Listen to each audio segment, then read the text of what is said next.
Hey guys, Andy here. Something a little different for you today.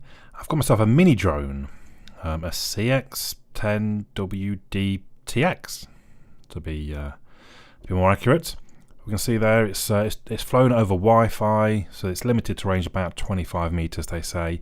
I didn't test that, to be honest. I could have gone out into the garden and just fly away until it drops out of the sky, but that'll probably be in someone's garden by then. So I just flew it around the house, which was enough. But anyway, here we are. So you see that it comes with a controller, and it's quite a natty little controller. So it's big enough that they've made it big so that it can hold the drone itself. That we see here. Quite a neat little bit of kit. Big Wi-Fi sticker on the top. Look, on/off switch on the side.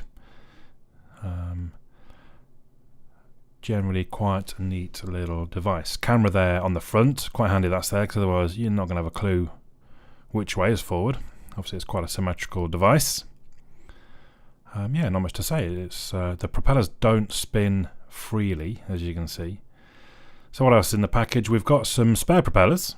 Could be handy if you're not particularly good at flying. And let's be honest, flying around indoors you're going to crash. And here's the charging connector. So it's not micro USB, which I guess is a bit of a shame, but at the same time, something that small, it's not surprising it has its own charging connector. So I'm going to clip on the phone holder and then put my phone in place. Should be about right. We've got buttons on the side, modes, and I think the other one's take off and land, basically. And then we see underneath it takes two AAA batteries, which I had myself a bit of a problem because I'd put some in that I didn't realise were quite dead, and I was wondering why things weren't working. Anyway, so there is an instruction manual, not massively useful I didn't think, but again maybe because I had bleeding half dead batteries in my controller, I couldn't quite understand why things weren't working. So first thing, put it on charge. You see there the actual plug bit of the USB lights up red when it's charging, that goes out when it's full. Doesn't take too long to charge. So turning on the actual drone, then I'm going to go to Wi-Fi, and you'll see it appear on your Wi-Fi list. There's no password or anything, you just tap to connect to it. Then you go back into the app. There we go, we can see the camera working. So I thought, well, let's just see what happens then. Okay. Flew the drone straight up into the camera. Not to be deterred, I thought, wow, let's have another go. Let's see. So I kind of, there we go, off it went. Drifting quite a bit. I'm not touching anything. I suppose I'm half expecting it to just to hover there, but no, it ended off at quite a speed forwards. Crashed into a wall. I thought, wow, okay, I'm a bit more ready this time. I've got my controller ready. Let's try once more. But again, drifted forward at quite a speed into my leg. It does actually hurt a little bit when they hit you. There's a bit of a sting to it. So I thought, well, let me look at properly how I'm supposed to do this. And of course, I've not actually paired in the controller. But even then, I was trying to use the phone, the controls on the phone, and it didn't seem to be working. So anyway, you turn it on, you see it's flashing at quite a fast rate. You turn on the controller with batteries that actually have power in them, and then you see the drone slowed down to a steady flash. We press up, it bips. We press down, it bips.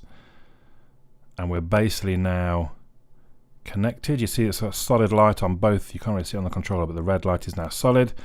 So I'm then going to connect back into the Wi-Fi and launch the app. There we go. We've still got solid lights around the propellers. You see the camera's working. Now, the one other thing we need to do, actually I don't know if we need to do, but definitely I was doing it all the time, is just turn off the on-screen controls, because we're going to use, obviously, the controls on the controller. I say we, it's me. Obviously, you don't take, what's the opposite of credit, for my bad flying. So I use the shoulder button to lift.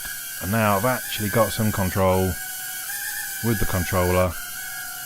Now bearing in mind this is the first time I've flown this drone with these controls.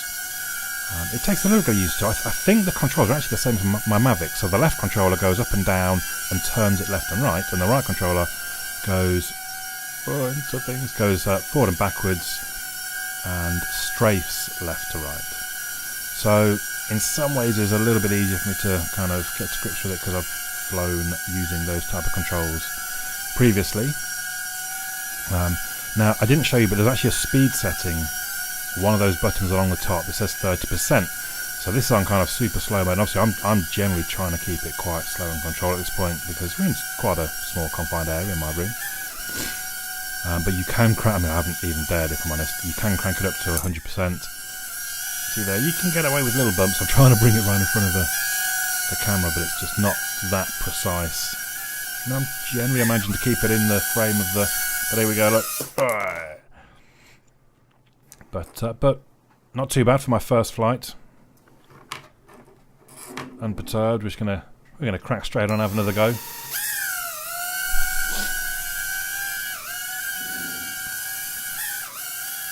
So it's not too hard. It's not as steady as you might have hoped, but I think I paid like £20 for this off eBay. I'll put some links down below where you can get it. I think on Amazon it might be £40. And for that sort of money, you're not expecting it to just hover there stationary like a £1,000 drone would do.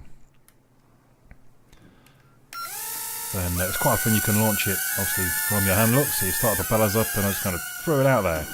But then I dropped the control and I almost flew into a wall. Look how close that was.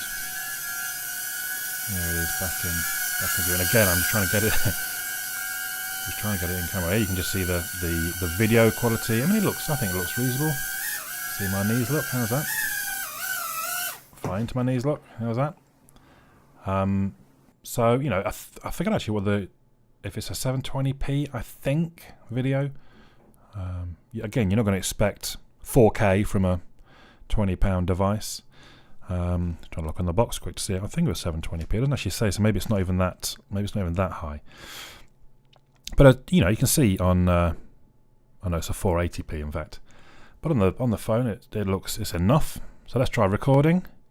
Oh, bit of an issue. Righto. Well, let's just open the app up again, please. And let's just try once more.